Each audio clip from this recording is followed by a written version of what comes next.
তো ফ্রেন্ডস, পুরোটাই ঘুরে ঘুরে দেখালাম আপনাদেরকে। আমি এখন বের হয়ে যাব, তো বের হয়ে যাচ্ছি।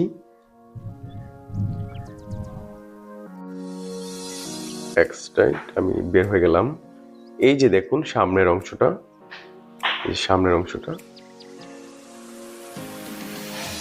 তো বন্ধুরা ভালো থাকুন, দেখা হবে অন্য কোনো ব্লগে, অন্য কোনো ভিডিওতে, অন্য কোনো জায়গাতে। আল্লাহ হাফেজ।